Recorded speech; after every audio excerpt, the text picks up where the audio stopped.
नमस्कार दोस्तों, स्वागत है आपको मेरा चैनल अम्बे ज्ञान सागर में। अगर आपको मेरा वीडियो अच्छा लगता है तो लाइक, शेयर और सब्सक्राइब करना मत भूलिएगा।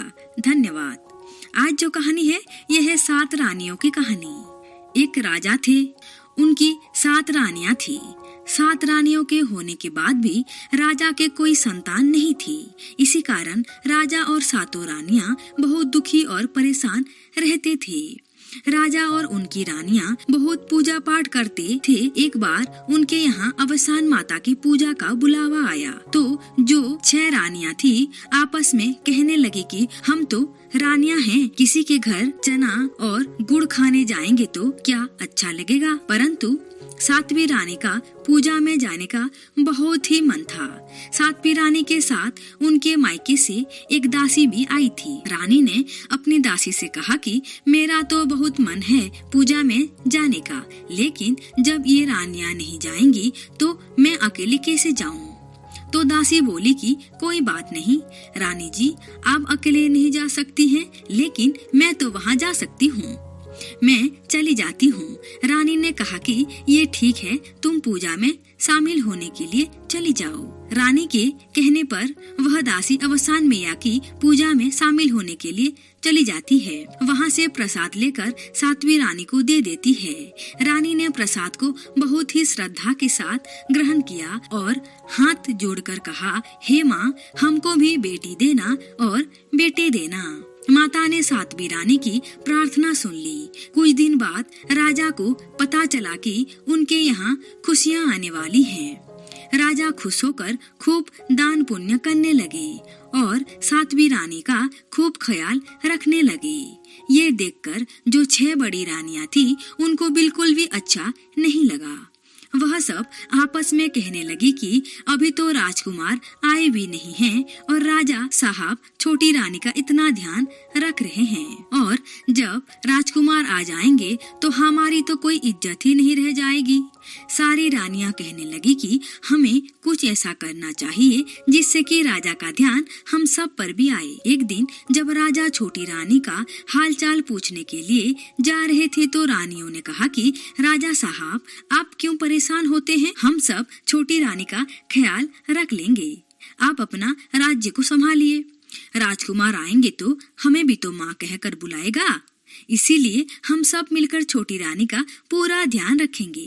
सारी रानियों की इस प्रकार से कहने पर राजा ने कहा कि ठीक है। जब राजकुमार के पैदा होने का समय आया तो राजा ने कहा कि क्या तैयारी की जाए।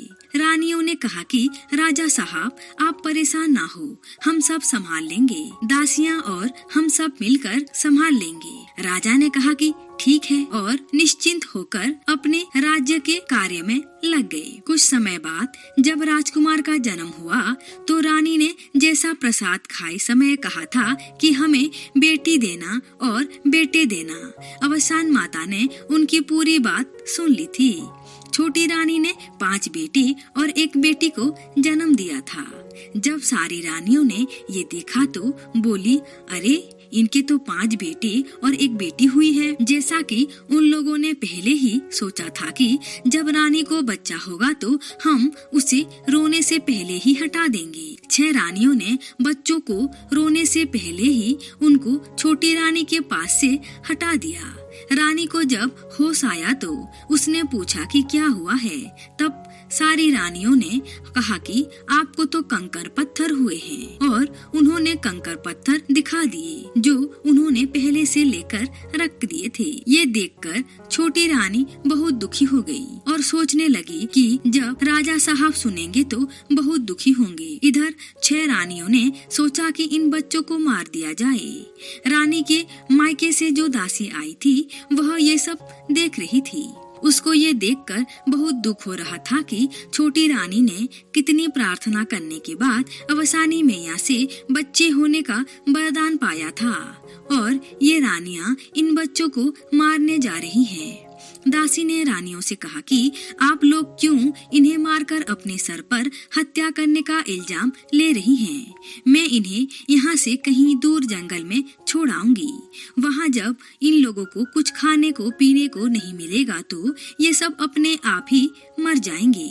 रानियों ने सारे बच्चे दासी को दे दी और कहा कि तुम इन्हें जंगल में छोड़ आओ। दासी ने रानियों से तो बच्चों की जान बचा ली और उन्हें अपने साथ लेकर वहां से चल दी, लेकिन अब वह सोच रही थी कि मैं बच्चों को कैसे और कहां छुपाऊं जिससे रानियों को इनके जिंदा रहने का बात पता न चल पाए। दासी यह सब सोचते सोचते जा रही थी कि तभी उसकी नजर कुम्हार के घर पर पड़ी। उसने सब बच्चों को कपड़े में लपेटकर कुम्हार के घर के पास लिटा दिया और चुपचाप वहां से चली आई और भगवान से प्रार्थना की कि हे ईश्वर, इन बच्चों को रक्षा करना। जब दासी महल में पहुंची तो उसने देखा कि छोटी रानी बहुत दुखी होकर रो रही है, क्योंकि उन्हें तो पता ही नहीं था कि उनके 6 बच्चे हुए हैं। राजा ने पूछा कि क्या हुआ है, तो सबसे बड़ी रानी ने कहा कि राजा साहब क्या बताएं, ऐसा कभी नहीं देखा कि किसी को कंकर पत्थर हुए हो, लेकिन छोटी रानी ने तो कंकर पत्थर को जन्म दिया है। राजा ने कहा कि अरे आप लोग कैसी बातें कर रही हैं, कहीं मनुष्य को कंकर पत्थर होते हैं? तो रानियों ने पहले से लेकर रखे हुए कंकर और पत्थर राजा को दिखा दिए। राजा ने कहा कि ठीक है, लेकिन मैं अब छोटी रानी को महल में नहीं रखूंगा। इसने हमारी बहुत बेइज्जती करा दी है। सब तरफ से ये बात फैल गई थी कि राजकुमार आने वाले हैं और इन्होंने कंकर पत्थर पैदा किए हैं। ये कहकर राजा ने छोटी रानी को महल से निकाल दिया और कौवा हंकनी बना दी। उधर रानी बिचारी अपने ही राज्य में कौवा हंकने लगी। उधर जब सवेरा हुआ और कुम्हार उठकर बाहर आया तो उसने देखा कि घर के पास छोटे छोटे बच्चे पड़े हुए हैं। कुम्हार ने जब बच्चों को देखा तो वह बहुत खुश हुआ, क्योंकि उसका भी कोई संतान नहीं था।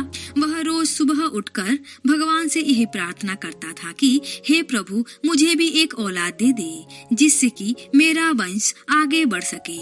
तभी कुम्हार को ध्यान आया कि महल में छोटी रानी माँ बनने वाली थी, कहीं ये बच्चे उन्हीं के तो नहीं हैं। कुम्हार ये भी जानता था कि बड़ी 6 रानियां बहुत ही ज्यादा तेज हैं, कहीं उन्होंने ईर्ष्या के कारण तो बच्चों को नहीं फेंक दिया। लेकिन उसने ये भी सोचा कि कहीं वापस देने पर बच्चों को मार न डालें। यही सोचकर कुम्हार ने बच्चों को अपने पास रख लिया।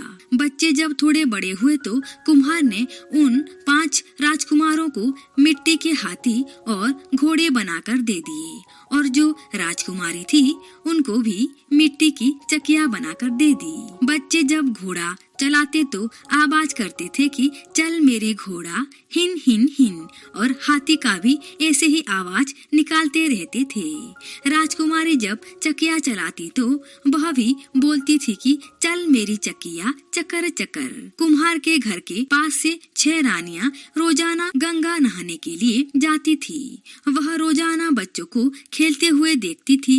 एक दिन बड़ी रानी ने सब रानियों से कहा कि कहीं ये बच्चे छोटी रानी के तो नहीं हैं, क्योंकि उनके भी तो 5 लड़के और 1 लड़की हुई थी। यह सोचकर वह सब डर गई कि कहीं राजा साहब को अपने बच्चों के बारे में पता न चल जाए। सारे रानियां राजा के पास जाकर कहने लगी कि राजा साहब, ये जो अपने राज्य में कुम्हार है उसके बच्चे हम लोगों की बिल्कुल भी इज्जत नहीं करती हैं। कुम्हार ने उन्हें बहुत ही ज्यादा बदतमीजी सिखाई है और हम जब भी उधर से गुजरते हैं तो अपने मिट्टी के हाथी और घोड़े को कहते हैं कि चल मेरे घोड़े हिन हिन हिन, और लड़की अपनी चकिया से कहती है कि चल मेरे चकिया चकर चकर। रानियों ने राजा से कहा कि क्या उसकी चकिया हमारे रथ के पहियों से तेज चलते हैं और उनके हाथी और घोड़े क्या हमारे घोड़ों से तेज दौड़ते हैं? राजा ने कहा कि जाने दो, वह तो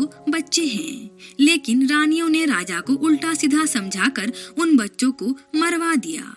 कुम्हार ने जब ये देखा तो बहुत दुखी होकर सोचने लगा कि इन रानियों ने पहले भी बच्चों को जीने नहीं दिया था और आज सचमुच उनकी जान ले ली। कुम्हार ने सोचा कि मैं जीते जी तो बच्चों को अपने पिता से मिलवा नहीं पाया, लेकिन अब मरने के बाद उन्हें महल में जगह दिलवाऊंगा। ऐसा विचार कर कुम्हार ने बच्चों को ले जाकर राजा साहब के बगीचे में गाड़ दिया। कुम्हार रोज रात को छुपकर बगीचे में जहाँ उसने बच्चों को गाड़ा था देखने जाता था। कुछ समय बाद जहाँ उसने बच्चों को गाड़ा था वहाँ पर पेड़ निकल आए थे।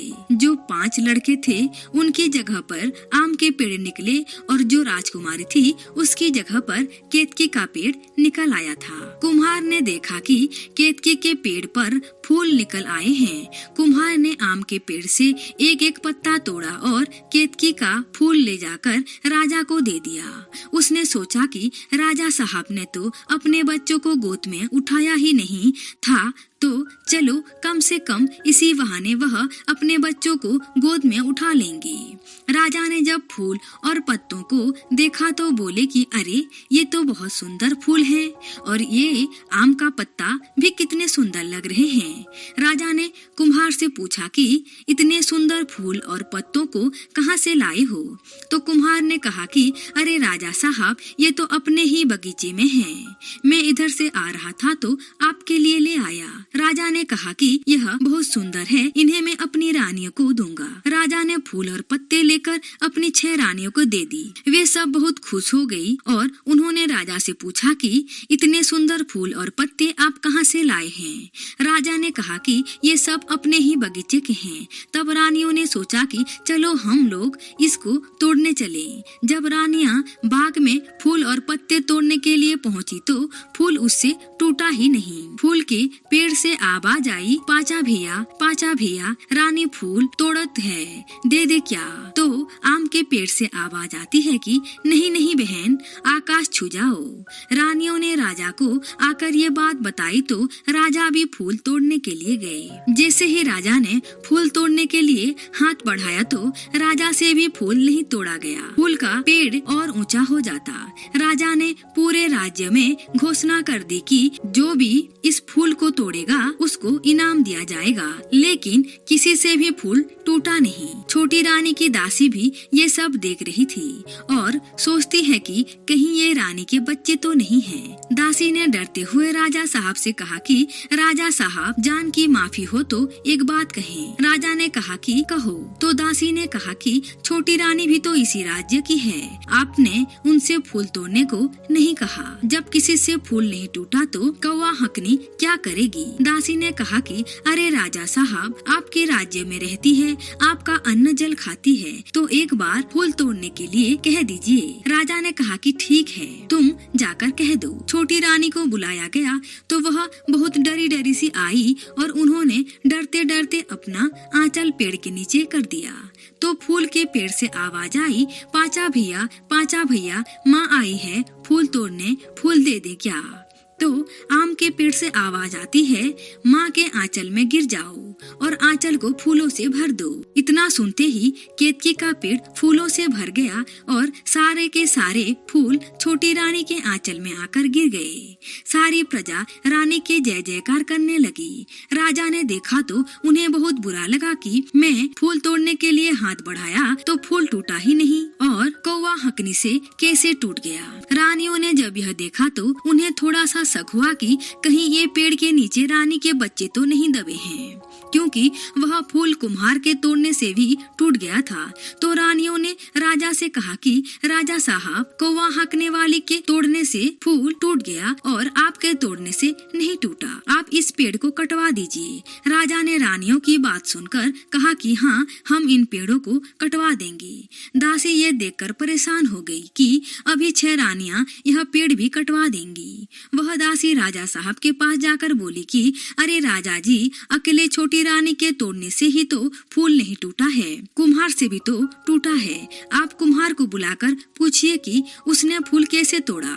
तो राजा ने कुम्हार को बुलाकर उससे पूछा कि तुम लोगों ने कौन सा जादू टोना किया है जिसकी वजह से तुमसे और कौवा हकनी से फूल टूट गया। कुम्हार ने कहा कि महाराज, मैंने कोई जादू टोना नहीं किया है, अगर जान की माफी मिले तो एक बात कहूँ। राजा ने कहा कि ठीक है, जान की माफी है, बोलो। तो कुम्हार ने कहा कि राजा साहब, यहाँ पर आपके बच्चे गड़े हुए हैं। राजा ने कहा कि मेरे बच्चे कैसे हो सकते हैं? तो कुम्हार ने कहा कि हाँ राजा साहब, आपके बच्चे हैं। आपकी छोटी रानी ने 6 बच्चों को जन्म दिया था, जिनमें 5 लड़के और 1 लड़की थी। आपकी इस 6 रानियों ने आपके साथ साजिश करके बच्चों को फिकवा कर उनकी जगह कंकड़ पत्थर रखवा दिए। तो 6 रानियों ने बोले कि ये सब झूठ है और राजा से कहा कि आप पेड़ों को कटवा दीजिए। राजा ने जैसे ही केतकी के पेड़ को कटवाया तो उससे एक लड़की निकली। राजा बोले, पेड़ से लड़की कैसे निकल सकती है? तो कुम्हार ने कहा कि मैं तो आपसे यही कह रहा हूँ कि ये आपकी बेटी है। फिर जब आम के पेड़ काटे गए तो वहाँ से 5 लड़के निकलकर आ गए। राजा को बहुत आश्चर्य हुआ और उन्होंने कुम्हार से कहा कि तुम मुझे सारी बात बताओ। कुम्हार ने कहा कि राजा साहब, आपकी छोटी रानी ने 6 बच्चों को जन्म दिया था, लेकिन आपकी 6 रानियों ने बच्चे हटा करके उनकी जगह पर कंकड़ पत्थर रख के आपको दिखा दिए थे। राजा ने कहा कि क्या यह सच है? तो दासी ने कहा कि हाँ राजा साहब, रानियां बच्चों को मारना चाहती थी तो मैंने ही उन्हें कुम्हार के घर के पास रख दिया था। छोटी रानी अपने बच्चों से मिलकर बहुत खुश हुई। राजा ने कहा कि इन 6 रानियों को सजा मिलनी चाहिए और सजा के तौर पर इनके सर काटकर चौराहे पर कुत्तों से चुनवा दिया जाए। छोटी रानी बहुत ही दयालु थी। उन्होंने कहा कि नहीं राजा साहब, इनको मृत्यु दंड देने के बजाय इनको भी कौवा हाँकने में लगा दिया जाए। राजा ने कहा कि आप ठीक कह रही हैं और उनको कौवा हाँकने वाली बना दिया गया। सारी प्रजा राजा का जय जयकार करती हुई जाने लगी तो बच्चे भी कुम्हार के साथ जाने के लिए तैयार हो गए। राजा ने कहा कि बच्चों, तुम लोग कहाँ जा रहे हो? इतने समय के बाद तो तुम लोग मुझे मिले हो, अब महल में चलो। बच्चों ने कहा कि हमारे माता पिता तो कुम्हार और उसकी पत्नी हैं, हम तो आप लोगों को जानते भी नहीं हैं, हम तो अपने माता पिता के साथ ही जाएंगे। राजा ने कहा कि ठीक है, तुम कुम्हार को और उसकी पत्नी को भी अपने साथ महल में ले चलो। राजा ने कुम्हार को बहुत सारा धन और अपने राज्य सभा में ऊंची पद देकर अपने साथ ही महल में रख लिया। कुछ समय बाद एक दिन राजा ने छोटी रानी से पूछा कि हे रानी, हमें तो ज्योतिषियों ने कहा था हमें कभी भी औलाद नहीं होंगी। तो रानी ने कहा कि मैं अवसान माता का प्रसाद खाया था और अवसान माता से प्रार्थना की थी कि वह मुझे भी औलाद दे दे। माता की कृपा से ही हमारे बच्चे हुए हैं और इतने दिनों तक अवसान माता ही हमारे बच्चों को रक्षा कर रही थी। आपने उन्हें मरवा डाला, फिर भी अवसान माता ने उनकी रक्षा करी और हमें हमारे बच्चे वापस लौटा दी। राजा ने कहा कि हे रानी, मैं भी अवसान माता की पूजा करूंगा। फिर राजा और रानी दोनों ने अवसान मैया की